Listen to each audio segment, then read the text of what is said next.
స్వేచ్ఛా గీతం ఎగరేయుదమా మన జాతి పతాకం.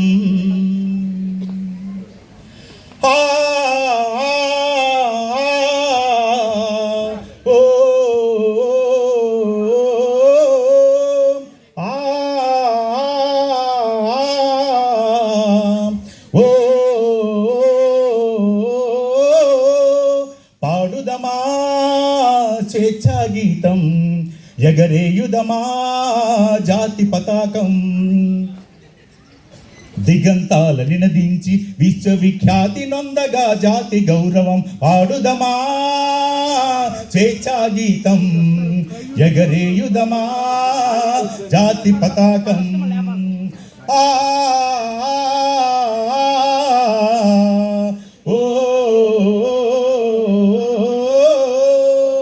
జలియన్ వాలా బాగ్ దురంతపు నెత్తుటి ధారల నొత్తుకొని ఉరి కొయ్యల చెరసాలల గోడలు దారుణాలు తలకెత్తుకొని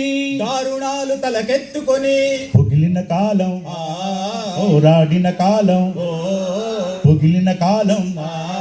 పోరాడిన కాలం మరి మరి ఒక పని తలుచుకొని మృత వీరులైన ధరణి కొలుచుకొని పాడుదమా స్వేచ్ఛా గీతం ఎగరేయుదమా జాతి పతాకం.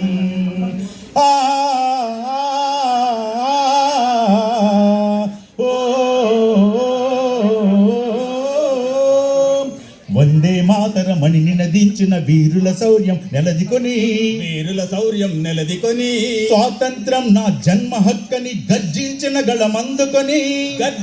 గళమందుకొని వందే మాతరమణి నినదించిన వీరుల శౌర్యం నెలదికొని స్వాతంత్రమే మా జన్మ హక్కని గర్జించిన గళమందుకొని పోరాట బలం స్వాతంత్ర ఫలం కలకాలం కాపాడుకొని కడుగర్వంగా కొని ఆడుకొని పాడుదమా స్వేచ్ఛా గీతం ఎగరేయుదమా జాతి పతాకం.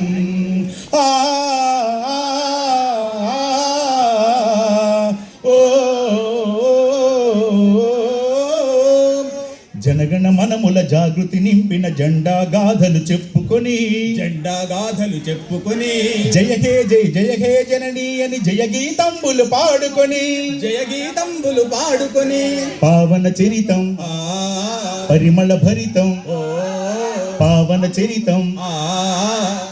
భరితం అఖండ భారత ఖండమని అది అక్షయామృత భాండమని పాడుదమా స్వేచ్ఛా గీతం ఎగరేయుదమా జాతి పతాకం. దిగంతాల నినదించి విశ్వవిఖ్యాతి నొందగా జాతి గౌరవం పాడుదమా స్వేచ్ఛా గీతం ఎగరేయుదమా జాతి పతాకం.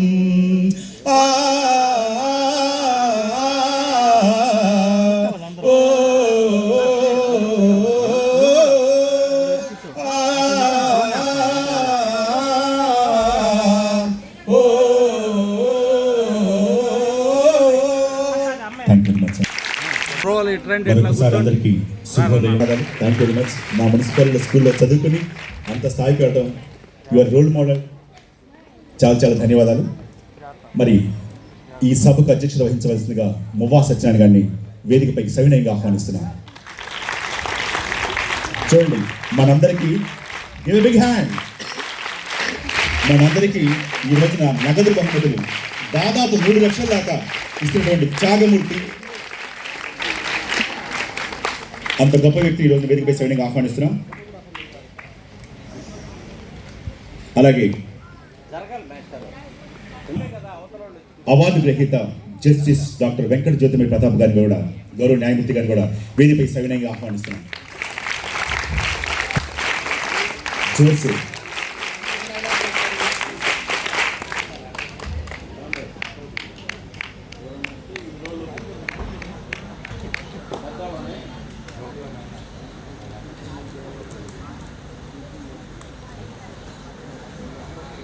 అలాగే జేఎన్టీయూ వైస్ ఛాన్సలర్ కాకినాడ నుంచి చేస్తున్నారు డాక్టర్ చేకూరి శ్రీరామకృష్ణ ప్రసాద్ గారిని కూడా వేదికపై సవినయంగా ఆహ్వానిస్తున్నారు.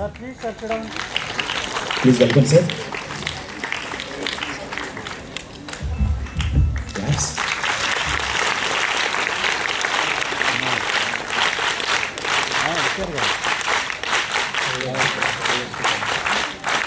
అలాగే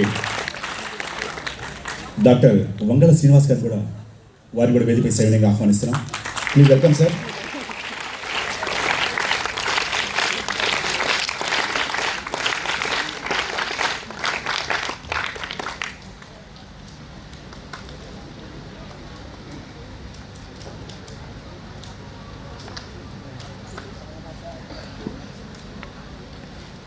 అలాగే ASN college degree college principal గారు డాక్టర్ కొలసాన రామచంద్ర గారు కూడా వేదికపై సవినయంగా ఆహ్వానిస్తున్నారు.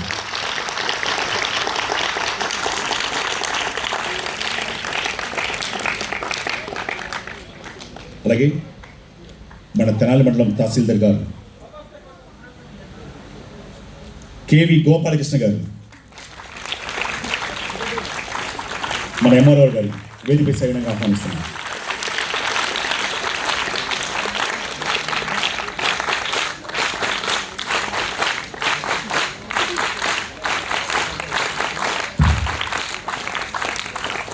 అలాగే వైస్ ఛాన్సలర్ దళిత సార్వత్రిక విశ్వవిద్యాలయం ఆచార్య గుజ్జలమూడి పుష్పాచార్య గారి నుండి వేదికపై సవినయంగా ఆహ్వానిస్తున్నాం. Please welcome sir.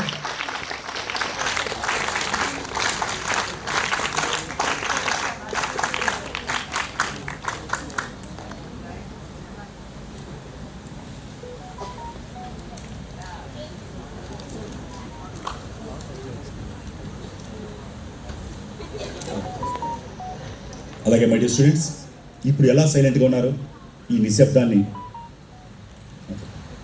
ప్రోగ్రామ్ అయ్యేంత వరకు కూడా ఇదే నిశ్శబ్దం ఉంటే మీ క్రమశిక్షణ వాళ్ళకి ఇస్తే చాలు. అంతమించి మీ నుంచి వాళ్ళు కోరుకునేది వారు చెప్పే ప్రతి ఒక్క మాట ఆణిముత్యాలు, అవన్నీ కూడా మీ మనసులో మీ మైండ్లో వేసుకుని వెళ్తే ఎవరితో మాట్లాడకుండా మీ స్కూల్కి మీరు వెళ్ళిపోయి మిగతా మీ స్టూడెంట్స్కి మీ ప్రోగ్రాంలో మేము చూసామని చెప్పి షేర్ చేసుకుంటే ఈ ప్రోగ్రామ్ సక్సెస్ అయినట్టే.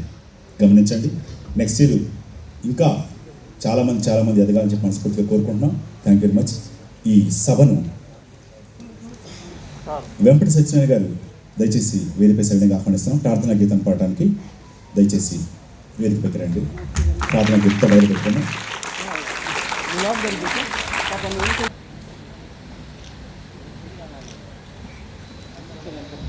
ప్రార్థనా గీతం.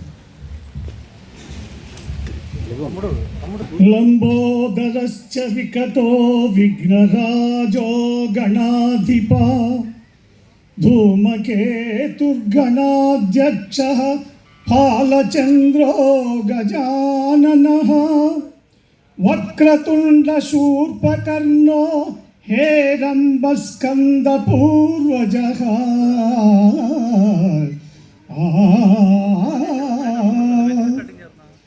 వేదములే శిలలై వెలసినది కొండ, ఏ దశ పుణ్యరాసులే ఏరులైనది కొండ, గాదిలి బ్రహ్మాది లోకముల కొలన కొండ, శ్రీదేవుడుండేటి శేషాద్రి కొండ,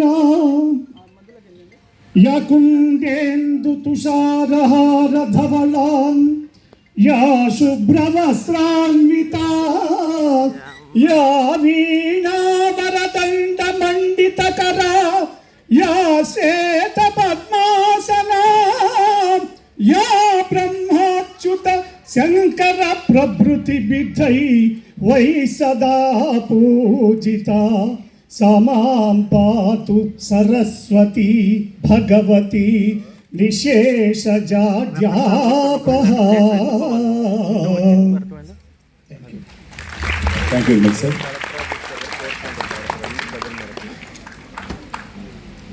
ఓ చిన్న చిరుకానుక వెంపటి సత్యనారాయణ గారికి మువ్వా సత్యనారాయణ గారు విషయాలతో సత్కరిస్తున్నారు.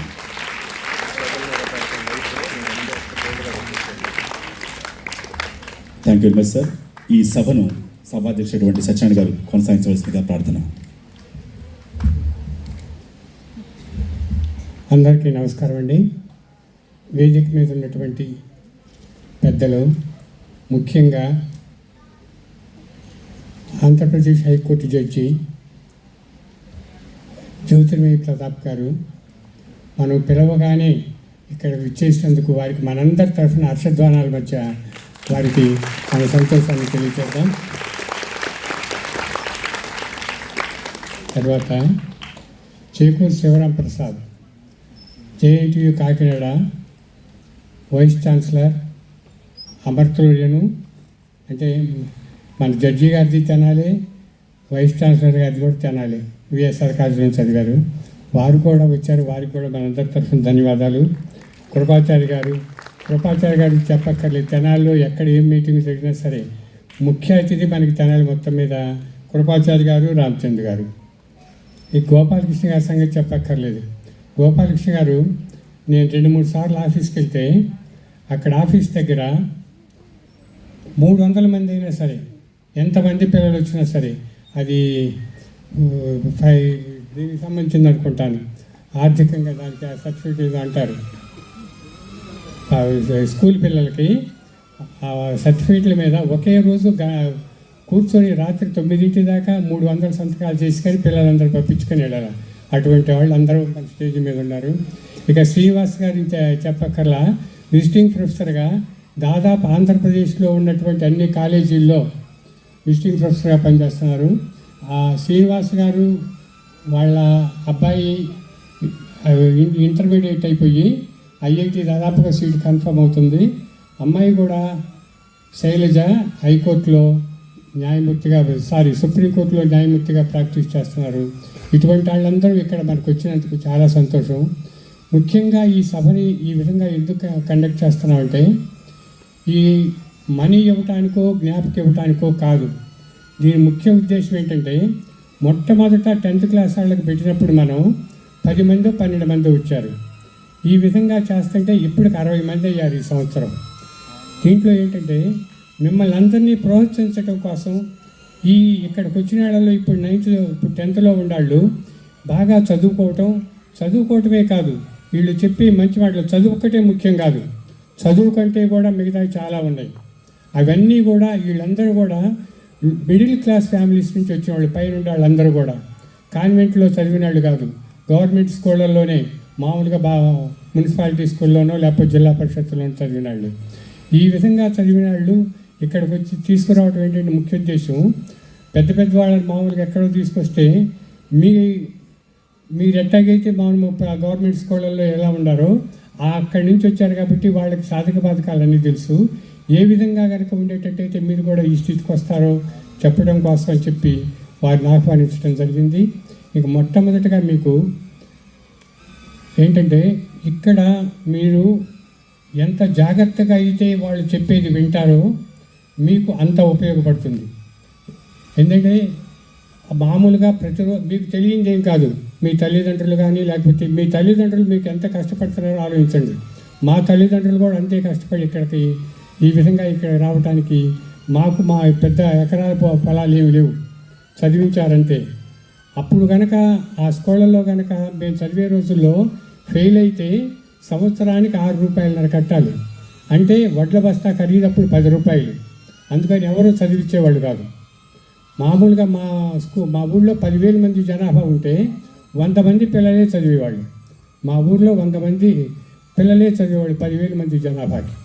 దాన్ని బట్టి అర్థం చేసుకోండి. ఆ రోజుల్లో, ఈ రోజుల్లో అన్ని సౌకర్యాలు కలిగజేస్తున్నారు మీకు, అన్ని సౌకర్యాలు, తిండి దగ్గర నుంచి బట్టల దగ్గర నుంచి ఫీజుల దగ్గర నుంచి మొత్తం కూడా గవర్నమెంట్ భరాయిస్తుంది. ఇటువంటి పరిస్థితుల్లో మీకు చదువుకోవడానికి బోలెడన్ని అవకాశాలు ఉన్నాయి. ముఖ్యంగా మీరు బాగుపడాలంటే మొట్టమొదటిది సెల్ ఫోన్.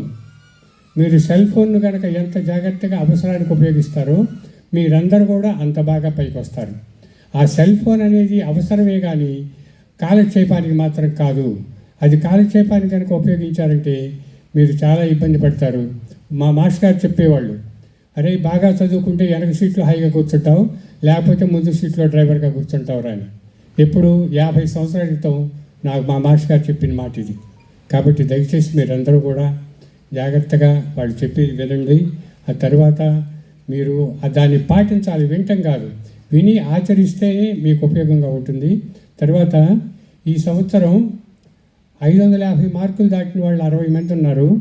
పొరపాటును ఎవరన్నా IIIT సీట్ వచ్చి కనుక వాళ్ళు రాకపోయేటట్టయితే రేపు ఒక్కసారి వాళ్ళకి హాలిడేస్ ఇస్తారంట, హోమ్ సిక్ హాలిడేస్ IIIT వాళ్ళకి. అవి ఇచ్చినప్పుడు ఆ రాని వాళ్ళందరికీ కూడా ఆ రోజు గర్ల్స్ హై స్కూల్లో ఏర్పాటు చేసి వాళ్ళందరికీ ఇవ్వడం జరుగుతుంది. ఇంకపోతే మవా విజయలక్ష్మి స్మారక సేవా సమితి పెట్టి 8 సంవత్సరాలు అవుతుంది. మొదటిసారి ఏం చేసామంటే ఆమె చనిపోయినప్పుడు 2017లో చనిపోయింది. 2018లో ఆమెకి 15 లక్షల రూపాయల గ్రాడ్యుటీ వచ్చింది. ఆ గ్రాడ్యుటీని ఆమె పనిచేసే స్కూల్లోనే, గర్ల్స్ హై స్కూల్లోనే ఆమె కూర్చునేది రేకుల షెడ్డుగా ఉంది. ఆ రేకుల షెడ్ తీసేసి పక్కా బిల్డింగ్ 15 లక్షల రూపాయలతో కట్టించుకోవాలి. ఆ తర్వాత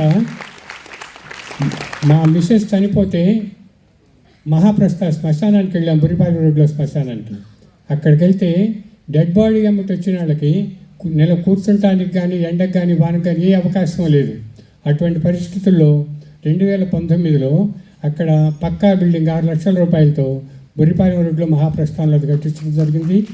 తర్వాత 2021లో హిందూ ధర్మం ప్రకారం చనిపోయిన వాళ్ళు హస్తికలు భద్రపరచుకోవడానికి అక్కడ సరైన సౌకర్యం బాగా లేకపోతే అప్పుడు మళ్ళీ ఒక గది నిర్మించి బ్యాంకు లాకర్ లాగా 100 లాకర్లు ఏర్పాటు చేసి అక్కడ ఉచితంగా లాకర్లో హస్తికలు భద్రపరచుకొని సంవత్సరం పాటు ఎప్పుడైనా కాశీలో కానీ, ఎక్కడన్నా కానీ, కృష్ణలో, గోదావరిలో నిమజ్జనం చేసుకోవడానికి వీలుగా అక్కడ ఏర్పాటు చేసాం. ఆ తర్వాత ఏం చేసామంటే ఈ పిల్లల మీదనే మేము ఇంత వాళ్ళమయ్యాం.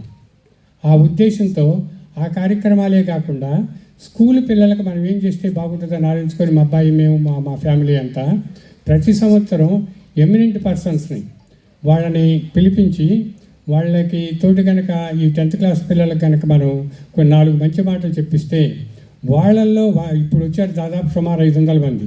ఈ 500 మందిలో 5గురు మారినా సరే మనం చేసే ప్రయత్నం ఫలించుద్దనే ఉద్దేశంతో ఈ కార్యక్రమం చేస్తున్నాం.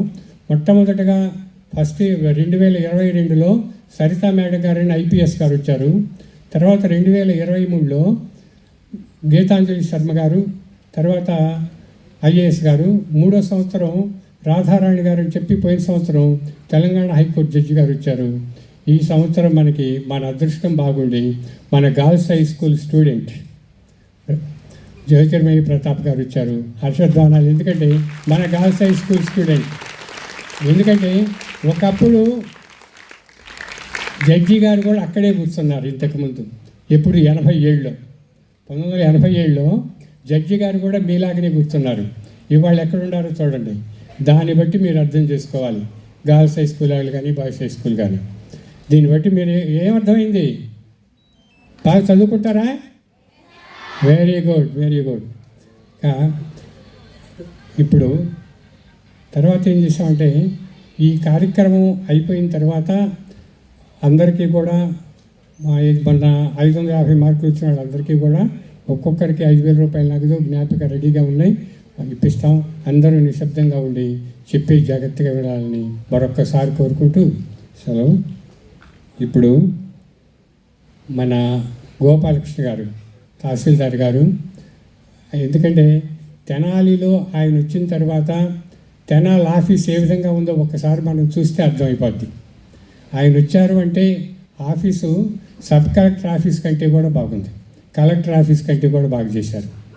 అంత పనిలో అంత నిబద్ధత గల వ్యక్తి గోపాలకృష్ణ గారిని మాట్లాడవలసిందిగా కూర్చున్నాను.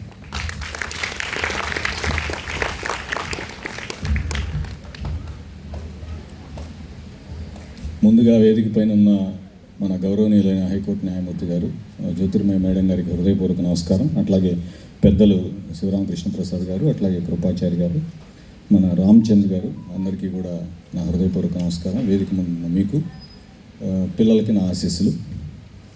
ఒక విధంగా చెప్పాలంటే నాకు కొంచెం మాట్లాడడానికి మేడం గారు ఉండడం వల్ల ఏమో కొంచెం వన్ కైండ్ ఆఫ్ అయితే పిల్లలతో బాగా మాట్లాడాలని ఎప్పుడూ నాకు ఫీలింగ్ ఉంటుంది.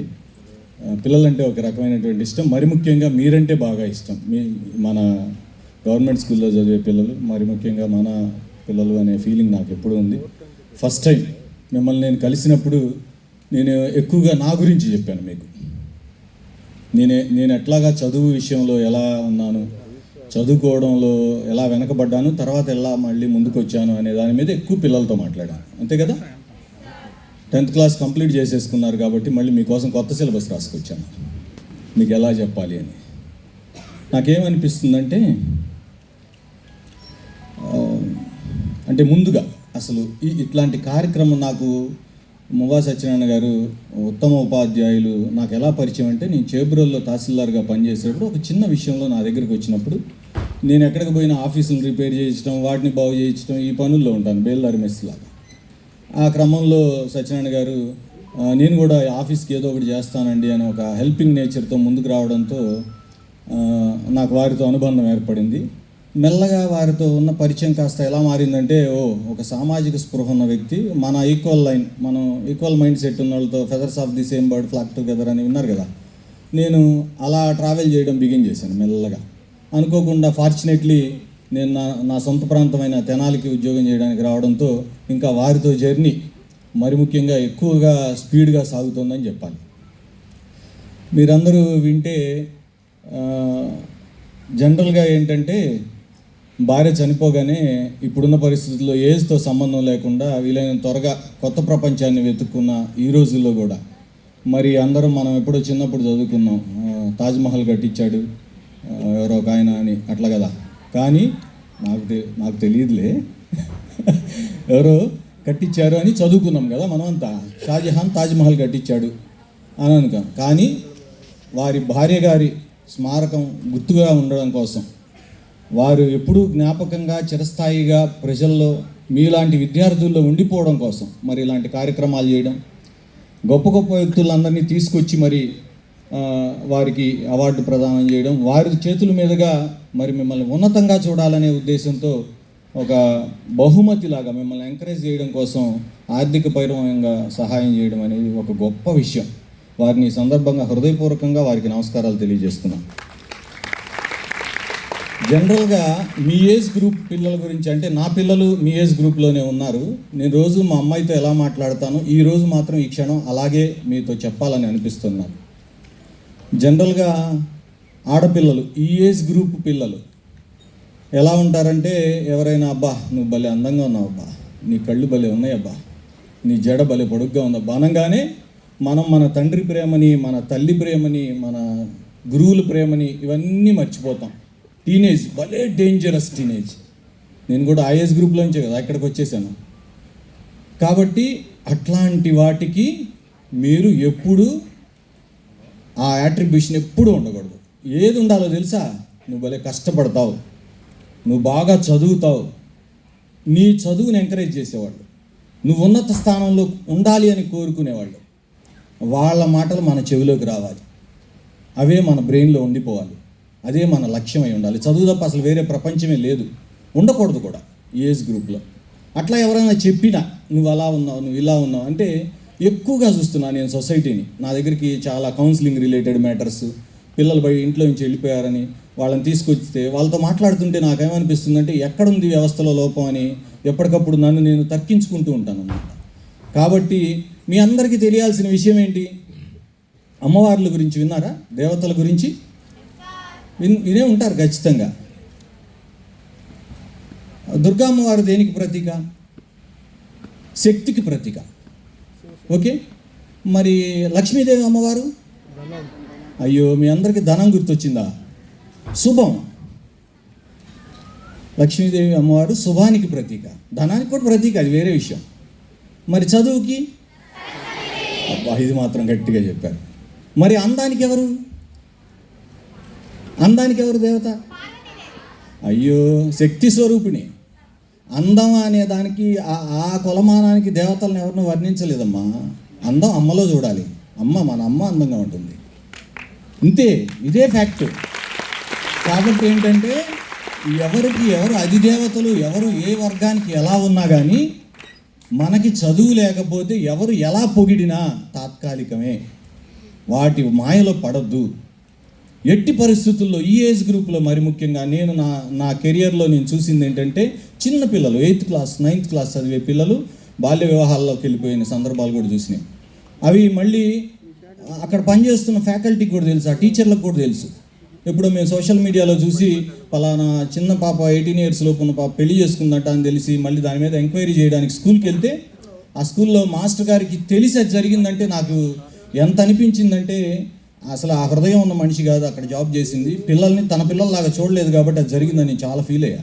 ఎప్పుడూ కూడా సొసైటీలో చిన్నపిల్లల్ని మన పిల్లల్లాగా చూస్తేనే సొసైటీ డెవలప్ అవుతుందని నేను గట్టిగా నమ్మే వ్యక్తిని. అందుకనే నా దగ్గరికి సంతకాల కోసం ఎవరైనా పిల్లలు రావడానికి నేను పెద్దగా ఇష్టపడను. ఆన్లైన్లో కానీ టీచర్స్ని కానీ నేనేం రిక్వెస్ట్ చేస్తానంటే మీ స్కూల్లో ఎంతమంది ఉన్నారో అందరికి ఏమేం కావాలో లిస్ట్ అవుట్ చేసేసుకొని నా దగ్గరికి వస్తే ఒకే సంతకంతో ఆన్లైన్లో చేసి పడేస్తాను, అందరికి సర్టిఫికేట్లు ఇచ్చేస్తా అని చెప్తాను. ఎందుకంటే పిల్లలు మళ్ళీ ఆ వంకతో కూడా ఆ 10 నిమిషాలు ఆఫీస్ చుట్టూ ఈ ఆఫీస్ చుట్టూ తిరగకూడదు అనేది నా అభిమతం. అందుకని మీరేంటంటే ఎలర్ట్గా ఉండాల్సిన సమయం. ఇందాక గురువుగారు చెప్పినప్పుడు సెల్ ఫోన్స్ జోలికి వెళ్ళకండి, వద్దు, అసలు మనకు అది అవసరం అయితే చూడండి, అది వేరే విషయం. దానికి ఎక్కువ ఎడిక్ట్ కావాకండి. ఊరిని ఇలా ఫింగర్ని అట్లా దాన్ని ఆపరేట్ చేస్తూ మన తల్లిదండ్రులు, మన అమ్మ చెప్తూ ఉంటుంది అనమాట, ఏమని, అమ్మా వద్దమ్మా కళ్ళు దెబ్బతింటాయమ్మా, కాసేపు చదువుకోమ్మా. వీళ్ళు తల్లిదండ్రి మన గవర్నమెంట్ స్కూల్లో చదివించే తల్లిదండ్రులందరూ ఖచ్చితంగా పేదవాళ్ళు అయి ఉంటారు. రెక్కలు ముక్కలు చేసుకొని మిమ్మల్ని చదివించాలనే తాపత్రయపడే తల్లిదండ్రులు అయి ఉంటారు. పేదవాడే తాపత్రయపడతాడని నా ఉద్దేశం కాదు, పేదవాళ్ళు ఎక్కువగా తాపత్రయపడతారు పిల్లల్ని ఉన్నత స్థానంలో చూడాలి అని. మరి అలాంటి తల్లిదండ్రి కష్టాన్ని మీరు ఎప్పుడూ గుర్తుపెట్టుకోవాలి. మీకు తెలియలే అనేస్తాం, ఇళ్లలో గమనిస్తూ ఉంటాను నేను. ఏదన్నా అమ్మ చెప్పింది అనుకోండి, నీకు తెలియదు ఊరుకో, నాకు బాగా తెలుసు కదా, మనం ఎందుకంటే పెద్దవాళ్ళం అయిపోయాం అనుకుంటా ఉంటాం. నో, ఎప్పుడూ కూడా మనం పెద్దవాళ్ళం కాదు, మన పెద్దల ముందు ఖచ్చితంగా డిసిప్లైన్. నేను లాస్ట్ టైం మీకు డిసిప్లైన్ గురించి మాట్లాడాను. ఇప్పుడు నేనేం చెప్తున్నా అంటే డిసిప్లైన్ ఓకే నేర్చేసుకుని ఉంటారు, మీరు మంచి స్కూల్లో చదువుకున్నారు, మరి గొప్ప వాళ్ళు చదివిన స్కూల్లో మీరు ఉన్నారు, ఖచ్చితంగా మీకు వెల్ డిసిప్లైన్ ఉందనేది ఈ కాసేపట్లోనే ఇంకా బాగా వచ్చిన పెద్దలకు కూడా అర్థమవుతుంది. దానితో పాటు కావాల్సింది ఏంటంటే మీ రెస్పెక్ట్ని మీరు కాపాడుకోవడంతో పాటు మీకు ఎదురుపడిన పెద్దల్ని గౌరవించటం మన సాంప్రదాయం. తల్లిదండ్రులను గౌరవించటం మనకు అవసరం. అసలు వాళ్ళని ప్రేమించటం ఇవన్నీ ఓకే మాట్లాడుకుంటూ ఉంటాం, కానీ ప్రాక్టికల్గా ఉండదు. ఖచ్చితంగా చదువుతో పాటు కావాల్సింది ఏమిటంటే సంస్కారమే. చదువు లేని సంస్కారం వ్యర్థం. అసలు అది ఎంత బాగా గొప్ప డిగ్రీలు, నాకు 5 పీజీలు ఉన్నాయి, కానీ నేను రాగానే పెద్దల్ని గౌరవించలేదనుకోండి, నా ఆఫీస్కి వచ్చే ఏజ్డ్ పీపుల్ని కూర్చోమని అనలేదంటే నా సంస్కారం ఏముంది? కాబట్టి ఖచ్చితంగా మనం ఏమి చదువుకున్నా సరే పెద్దల్ని గౌరవించడం మీరు హ్యాబిట్గా మార్చుకోవాలి. వయసు పెరిగే కొద్దీ తల్లిదండ్రుల కష్టం మన మనసులో ఉండాలి. ఎప్పుడు కూడా చిన్న వాటికి వీటికి ఫ్లాట్ అయిపోయే పరిస్థితులు లేకుండా మీరు ఉన్నత స్థానంలో ఉండాలి. ఎప్పుడు నేనైతే మనస్ఫూర్తిగా కోరుకుంటున్నాను. యాక్చువల్గా నేను మీ అందరికీ ఒక హామీ ఇచ్చాను కూడా. లాస్ట్ టైం స్కూల్కి వచ్చినప్పుడు 10th క్లాస్ పిల్లలతో మాట్లాడినప్పుడు ఆ రోజు సాయంత్రం నేను చెప్పిన క్లాస్లో మీకు అందరికీ ఏం చెప్పానంటే 550 దాటిన పిల్లలందరికీ నేను స్పాన్సర్ చేస్తానని చెప్పాను. బట్ ఏం చేస్తాను, మా గురువు గారు ఆ ఛాన్స్ తీసేసుకున్నారు. నా దగ్గరికి వచ్చి చెప్తే ఇట్లా మేడం గారు వస్తారు, ఇట్లా అందరు వస్తారు, మన పిల్లలకి ఇట్లా చేస్తున్నామంటే అబ్బా నాకు మనసుకి ఎంత ఆనందంగా ఉందో. నిన్న కూడా మేము ఒక ట్రైబల్ వెల్ఫేర్ స్కూల్లో పిల్లలకి చిన్న కార్యక్రమం చేసాం. పిల్లలకి స్కూల్ బుక్స్ లేకపోతే బుక్స్ డొనేషన్లు సేకరించి 1000 రూపాయలు చొప్పున చిన్నవి. నేను ఎక్కువగా వీటి మీదే డిపెండ్ అయి ఉంటా. వచ్చి నా దగ్గరికి పెద్దలు ఎవరైనా వస్తే నేను వాళ్ళ దాతృత్వ హృదయాన్ని కనుక గమనిస్తే నేను వాళ్ళతో 10 నిమిషాలు మాట్లాడి ఎవరికైనా ఏమైనా చేయొచ్చా, చిన్నపిల్లలకి ఏమైనా చేయొచ్చా, పేద పిల్లలకి ఏమైనా చేయొచ్చా అని ఆలోచిస్తూ ఉంటా. అభయారణ్యం అని విన్నారా? ఇప్పుడు చదువుకునేటప్పుడు వినే ఉంటారు ఖచ్చితంగా. కానీ జనారణ్యం అని విన్నారా? ఇది కూడా ఒక అరణ్యమే. అందులో పులులు, నక్కలు, సింహాలు ఎలా ఉంటాయో ఇక్కడ కూడా ఈ జనారణ్యంలో కూడా రకరకాల మైండ్ సెట్స్ ఉన్న అరణ్యంలో ఉండే జనాలు ఉన్నారు. వీటితో మరి జాగ్రత్తగా ఉండాలి, మీరు అలర్ట్గా ఉండాలి, చదివే ప్రపంచం అయి ఉండాలి.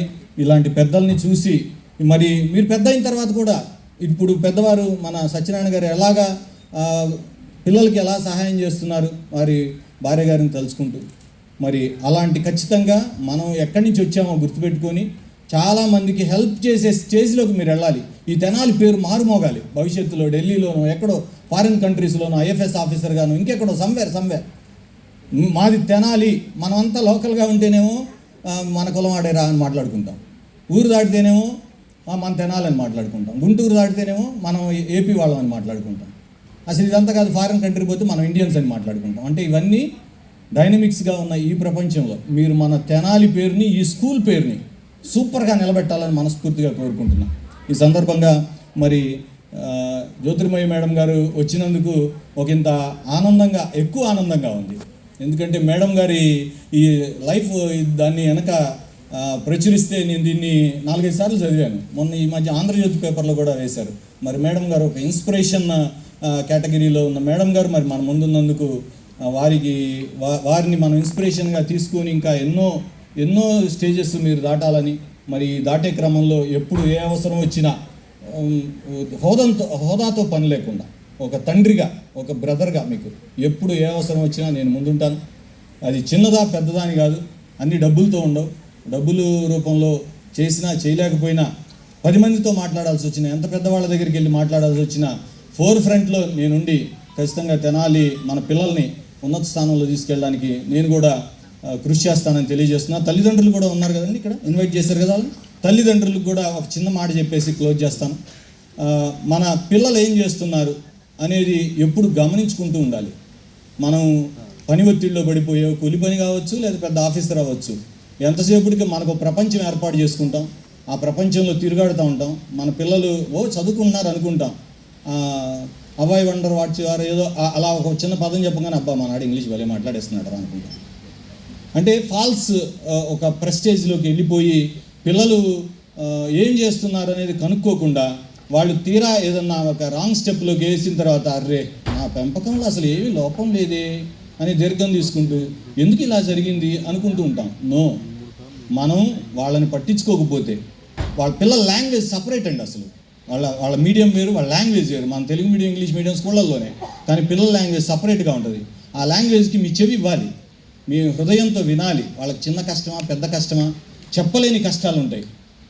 నాకు చాలా ఆశ్చర్యపోయే ఒక చిన్నది ఒకరోజు మా పాప చెప్పింది నాకు. మా పాప చదువుకునేటప్పుడు తన సీనియర్ రోడ్డు దాటి పానీపూరి ఏదో కొనుక్కురమ్మని చెప్పారట సీనియర్.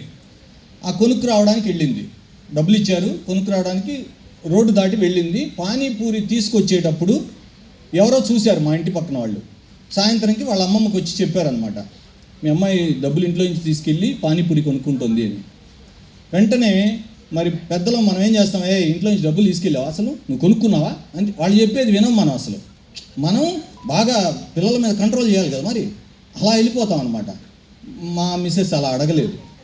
ఏంటి నాన్న ఏం చేసావు నాన్న అంటే, ఇట్లా వాళ్ళు చెప్పారు అందుకని వెళ్ళి తెచ్చిచ్చాను అని చెప్పి. అంటే ఆ 5 నిమిషాల గ్యాప్ కనుక పిల్లలకి మనం వాళ్ళని ఎక్స్ప్రెస్ చేసే స్వేచ్ఛ ఇవ్వకపోతే మీకు ఎప్పటికీ దూరం అయిపోతారు. మీ దగ్గర ఎక్స్ప్రెస్ చేయాలంటే భయపడే అవకాశం అట్లా ఉండకండి. ఏదైనా ఫ్రీగా, ఆడపిల్లైనా మగపిల్లాడైనా వాళ్ళని చెప్పనివ్వండి.